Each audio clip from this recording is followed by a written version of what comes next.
Hello, San Francisco. TEDx. Oh my God, blinding light. Hi, everybody. How are you? Fine. Oh my gosh. Okay, so my name is Mel Robbins, and for the last 17 years, I have done nothing but help people get everything that they want. Within reason. My husband's here. And so I've done it in the courtroom, in the boardroom, in the bedroom, in people's living room, whatever room you want to be in. If I'm there, I will help you get whatever you want by any means necessary. For the last 3 years, I host a syndicated radio show. 5 days a week, I go live in 40 cities, and I talk to men and women across America who feel stuck. Do you know that a third of Americans feel dissatisfied with their lives right now? That is 100 million people. That's insane. And I've come face to face with it in this new show that I'm doing, which is also insane. It's called In-Laws. I move in with families across America. You guessed it, who are at war with their in-laws. We move them into the same house. I verbally assassinate everybody. We open up Pandora's box, and I get people to stop arguing about the donuts and who's hosting Thanksgiving dinner and talk about the real stuff. And that's what I want to talk to you about. I'm here for you. I'm going to tell you everything I know in less than 18 minutes about how to get what you want. So I want you to take a millisecond right now, and I want you to think about what you want. You. And I want you to be selfish. Screw Simon and the we thing. This is about me, right now. Sorry, Simon. What do you want? And here's the deal. I don't want it to sound good to other people. Being healthy will not get your ass on a treadmill. Losing your man boobs so you could hook up with somebody, now that's motivation. So I want to know, what do you want? Do you want to lose weight? Do you want to triple your income? Do you want to start a nonprofit? Do you want to find love? What is it? Get it right here. You know what it is. Don't analyze it to death. Just pick something. That's part of the problem. You won't pick. So we're going to be talking about how you get what you want. And frankly, getting what you want is simple. But notice I didn't say it was easy. It's very simple. In fact, if you think about it, we live in the most amazing moment in time. So that thing that you have up here, whatever it may be, you want to use healthy eating to cure your diabetes, you want to figure out how to take care of the elders and start a new hospice center, you want to move to Africa and build a school, guess what? You could walk into a bookstore right now and buy at least 10 books written by credentialed experts on how the hell you do it. You could Google it, and you could probably find at least, I don't know, 1,000 blogs documenting the step-by-step transformation that somebody else is already doing. You can find anybody online and cyberstalk them. You can just walk in their footsteps and let them, just use the science of drafting. Follow what everyone else has done, because somebody else is already doing it. So why don't you have what you want? When you have all the information that you need, you have the contacts that you need, there are probably free tools online that allow you to start a business or join a group or do whatever the heck you want. It all comes down to one word.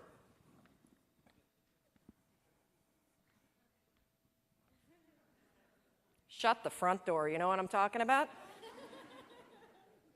The F-bomb. It's everywhere.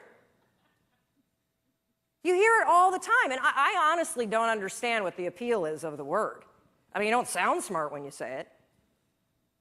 And it's really not expressing how you really feel. It's sort of a cheap, shot to take. And of course, I'm talking about the word fine. How you doing? Oh, I'm fine. Oh, really? You are?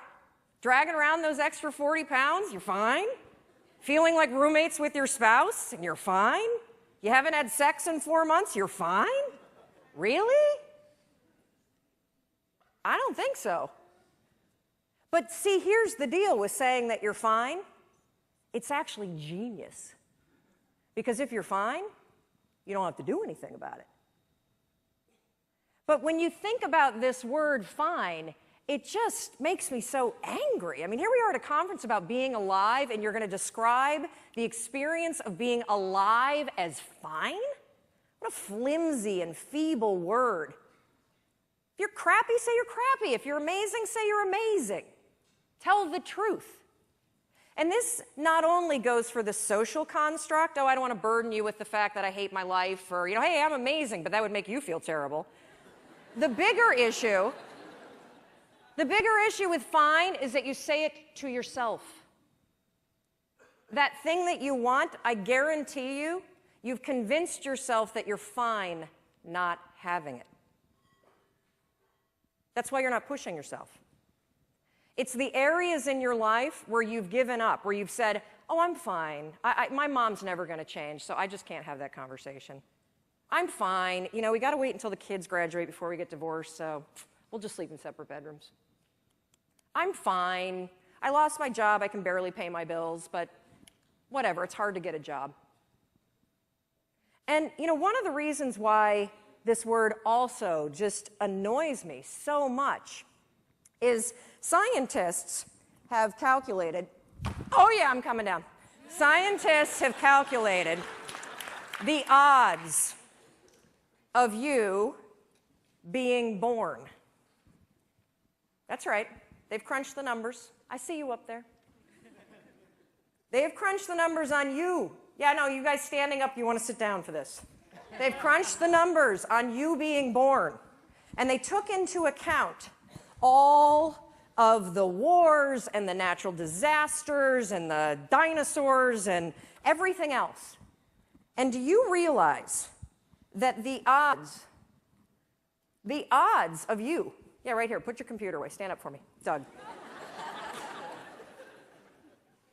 So the odds of Doug here, turn around, say hi to everybody. The odds, of Doug being born at the moment in time he was born, to the parents you were born to, with the DNA structure that you have, 1 in 400 trillion. Isn't that amazing? I'm so lucky. Yes. You're not fine, you're fantastic. You have life-changing ideas for a reason, and it's not to torture yourself. Thank you. Thank you, Doug. And Christine was right when she said all of you could be on stage, because all of you, we're all in this category. 1 in 400 trillion. All day long, you have ideas that could change your life, that could change the world, that could change the way that you feel. And what do you do with them? Nothing. Oh, hopefully I won't moon you. You didn't pay for that.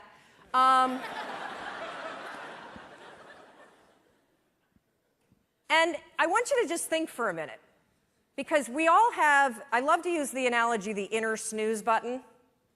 You have these amazing ideas that bubble up, right? You've been watching people all day, and I guarantee you, ping pong balls, boom, boom, boom, boom, boom, boom, boom. You've got an idea, oh, I should do this, I should do that. And every time you have an idea, what do? Boop, hit the snooze. What's the first decision you made this morning? I bet it was to go back to bed. Yep, the first decision today, I'm 1 in 400 trillion, I'm going to go back to sleep. And I get it. Your bed is comfortable. It's cozy, it's warm.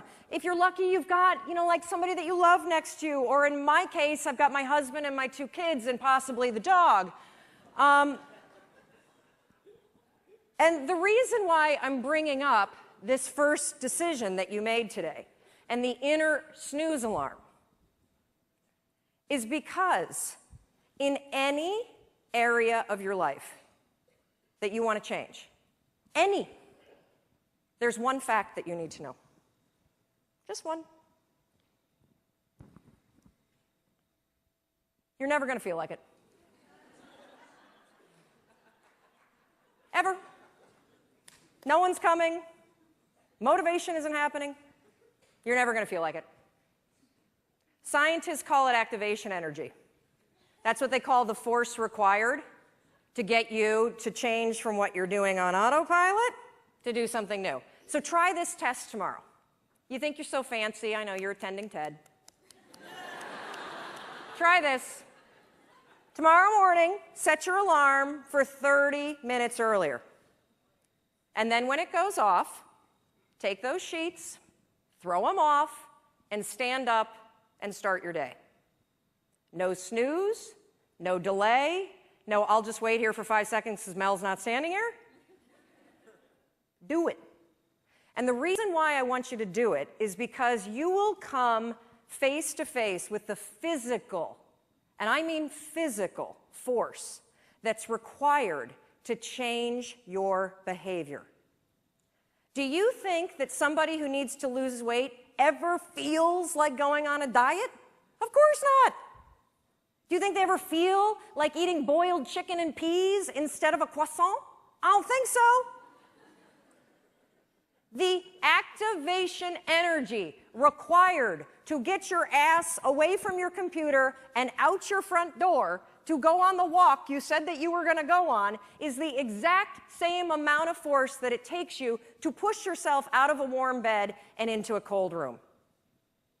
What's interesting about being an adult is that when you become 18, nobody tells you that it's now going to be your job to parent yourself. And by parent yourself, I mean it's your job to make yourself do the crap you don't want to do so you can be everything that you're supposed to be. And you're so damn busy waiting to feel like it. And you're never going to. My son never feels like getting off his DS. That's my job. Get off the damn DS. Kendall, clean up the Barbies. If you're going to have a nude party in my bathroom, at least clean it up. God, chew with your mouth closed. We're not in a barn for crying out loud. All right, dinner's coming. Get out of the pantry. As parents, and you were a kid, your parents make you do the things you don't feel like doing because you won't. Ever. Not now, not then, not ever. And even when you get good at something, you'll figure out something else you don't want to do. And then you'll plateau out and you'll get bored and you're like, I hate this job, it's boring. But will you look for a new one? No, you'll just bitch about that one. It's very, very simple to get what you want, but it's not easy. You have to force yourself. And I mean force. And the reason why I use the word force, when Roz was up here and talking about the emotion tracking, and she had the picture of the two sides of the brain, I look at the brain the exact same way. Only I describe one side of your brain as autopilot, and the other side is emergency brake. That's the only two speeds you get. Autopilot, emergency brake. And guess which one your brain likes better? Autopilot. You've had the experience where you've driven to work, right? And you get there and you're like, oh my God, I don't remember driving here. You weren't drunk. That was your brain on autopilot. It was functioning just at this level. And the problem with your mind is that anytime you do anything that's different from your normal routine, guess what your brain does? Emergency brake. And it has that reaction for everything. Everything. You walk into the kitchen and you see everybody's left their breakfast dishes for you. And you think for the 100th time, I'm going to kill them. In fact, I'm going to leave them here and I'm going to make them do it. But that's not your normal routine, is it? So your mind goes, emergency brake. And you go right into autopilot. I'll just load it and be pissed and then not have sex. That's what I'm going to do.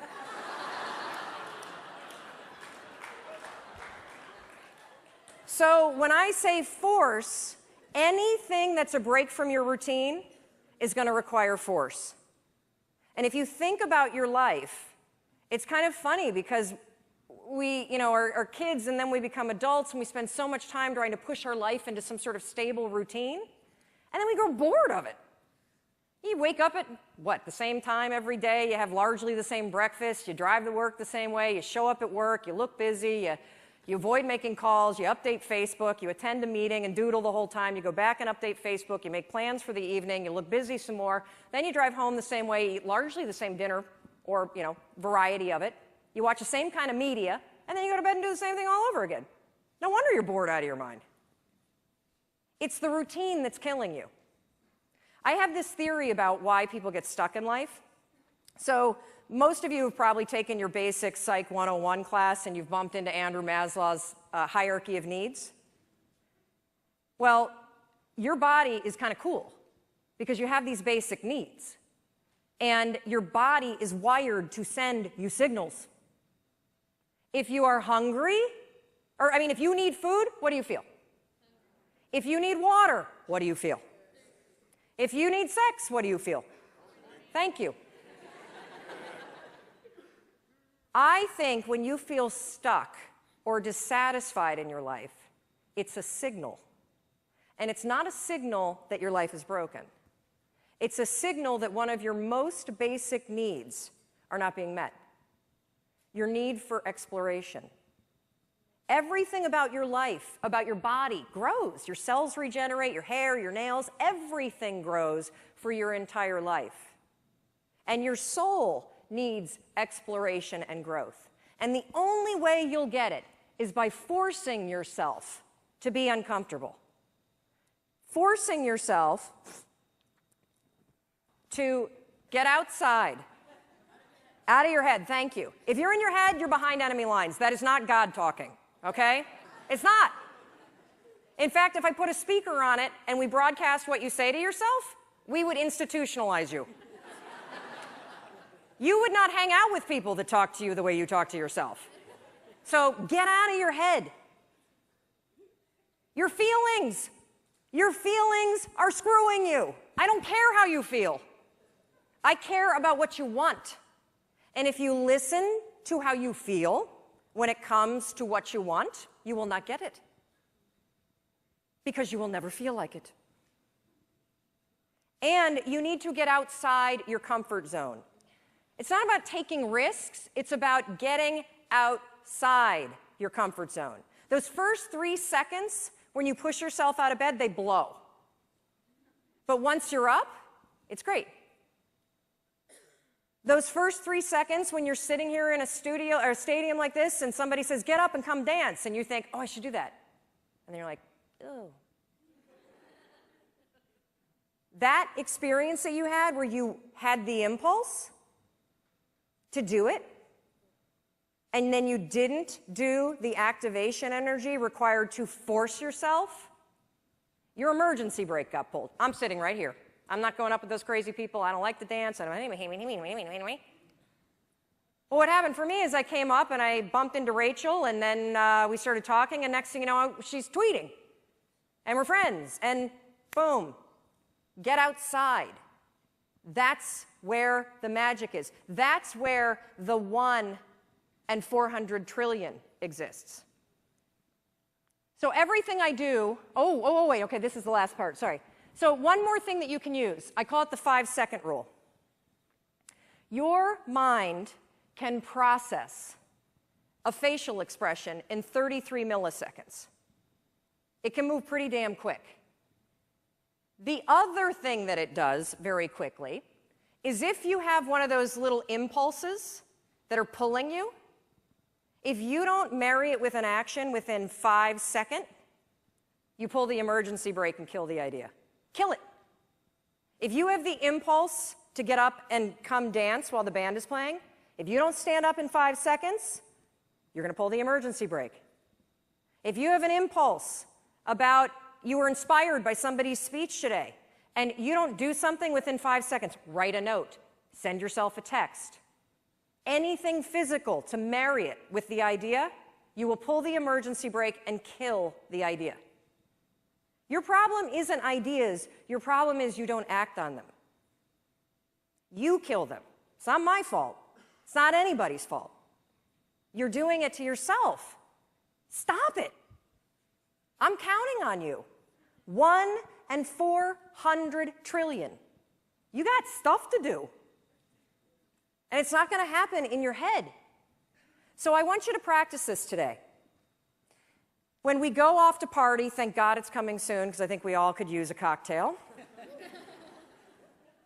I want you to practice the 5-second rule. You see somebody and you think you have that impulse, they look interesting. Walk over there. You were inspired by somebody and you have a request, make it. That's why you're here. Experiment with it, and I think you'll be shocked about what happens. And one more thing, I want you to know that everything that I do, whether it's the radio show or the television show or the book that I wrote or the column, it's for you. And if there is anything that I can do, if I can do anything to make you do the things you don't want to do so you can have what you want, I will do it. But you need to walk over, you need to open your mouth, and you need to make the request. You got it? Good. Go do it.